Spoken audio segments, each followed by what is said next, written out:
ఏది అయినా ట్రై చెయ్యి ఆచి చికెన్ మసాలా. ఆచి చికెన్ మసాలా. ఉత్తరాంధ్ర ఇలవేల్పు సింహాచలం శ్రీ వరాహ లక్ష్మీ నరసింహస్వామి భక్తులకు నిజ రూపంలో దర్శనమిస్తున్నారు. స్వామివారిని దర్శించుకునేందుకు ఇప్పటికే భారీ ఎత్తున సింహగిరికి పోటెత్తారు భక్తులు. ఏటా వైశాఖ శుద్ధ తదియ పర్వదినాన మాత్రమే స్వామివారు చందన పూత లేకుండా తన నిజ రూపంలో భక్తులకు దర్శనమిస్తారు. ఈ అపురూప ఘట్టాన్ని వీక్షించేందుకు 2 లక్షల మందికి పైగా భక్తులు వస్తారని అంచనా వేస్తున్నారు అధికారులు. అందుకు తగ్గట్టుగా అన్ని ఏర్పాట్లు పూర్తి చేశారు.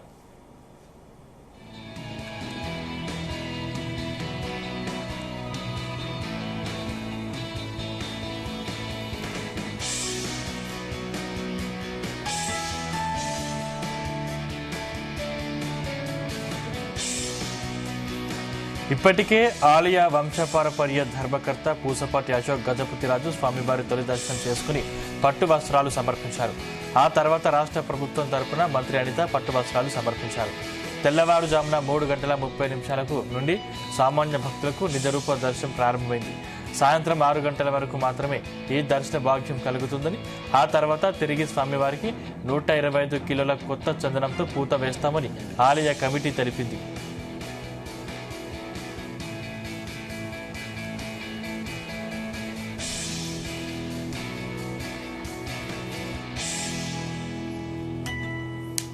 గత అనుభవాలను దృష్టిలో ఉంచుకుని ఈసారి క్యూలైన్ల విషయంలో విప్లవాత్మక మార్పులు చేపట్టారు. భక్తులు గంటల తరబడి ఎండలో నిలబడకుండా ఉండేందుకు క్యూలైన్ల పొడవును తగ్గించారు. దీనివల్ల భక్తులు వేగంగా ముందుకు కదిలే అవకాశం ఉంటుంది. క్యూలైన్ల పొడవున్న చల్లని గాలి కోసం ఫ్యాన్లు, కూలర్లు ఏర్పాటు చేయడమే కాకుండా దాహార్తిని తీర్చేందుకు మజ్జిగ, తాగునీరు నిరంతరాయంగా పంపిణీ చేసేలా స్వచ్ఛంద సంస్థలను భాగస్వామ్యం చేశారు. ముఖ్యంగా వృద్ధులు, దివ్యాంగుల కోసం ప్రత్యేక ఏర్పాట్లు చేశారు.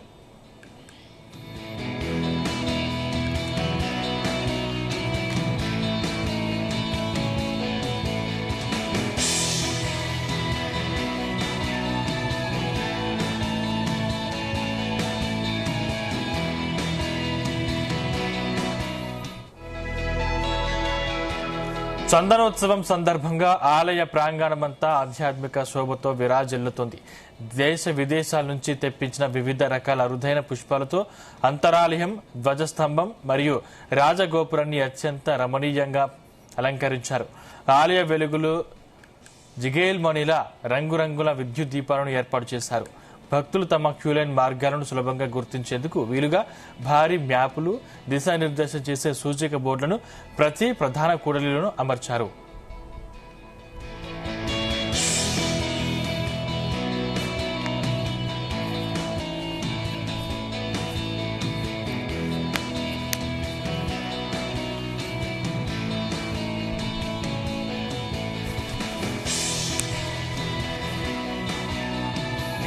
ఉత్తరాంధ్ర ఇలవేల్పు సింహాచలం శ్రీ వరాహ లక్ష్మీ నరసింహస్వామి భక్తులకు నిజ రూపంలో దర్శనమిస్తున్నారు.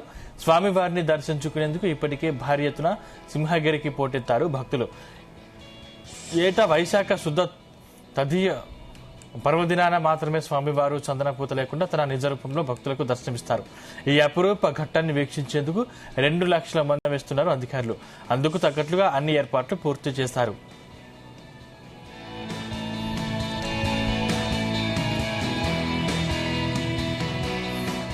ఇప్పటికే ఆలయ వంశపారపర్య ధర్మకర్త పూసపాటి అశోక్ గజపతిరాజు స్వామివారి తొలి దర్శనం చేసుకుని పట్టు వస్త్రాలు సమర్పించారు. ఆ తర్వాత రాష్ట్ర ప్రభుత్వం తరపున మంత్రి అనిత పట్టు వస్త్రాలు సమర్పించారు. తెల్లవారుజామున 3:30 నుండి సామాన్య భక్తులకు నిజరూప దర్శనం ప్రారంభమైంది. సాయంత్రం 6 గంటల వరకు మాత్రమే ఈ దర్శన భాగ్యం కలుగుతుందని, ఆ తర్వాత తిరిగి స్వామివారికి 125 కిలోల కొత్త చందనంతో పూత వేస్తామని ఆలయ కమిటీ తెలిపింది.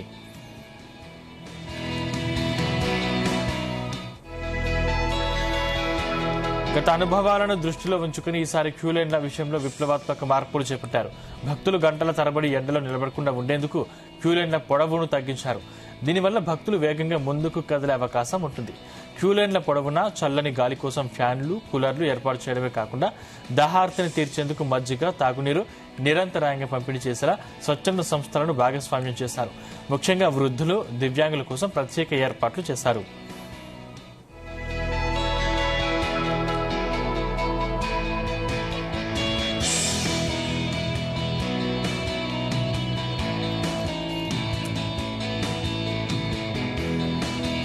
చందనోత్సవం సందర్భంగా ఆలయ ప్రాంగణమంతా ఆధ్యాత్మిక శోభతో విరాజిల్లుతుంది. దేశ విదేశాల నుంచి తెప్పించిన వివిధ రకాల అరుదైన పుష్పాలతో అంతరాలయం, ధ్వజస్తంభం మరియు రాజగోపురాన్ని అత్యంత రమణీయంగా అలంకరించారు.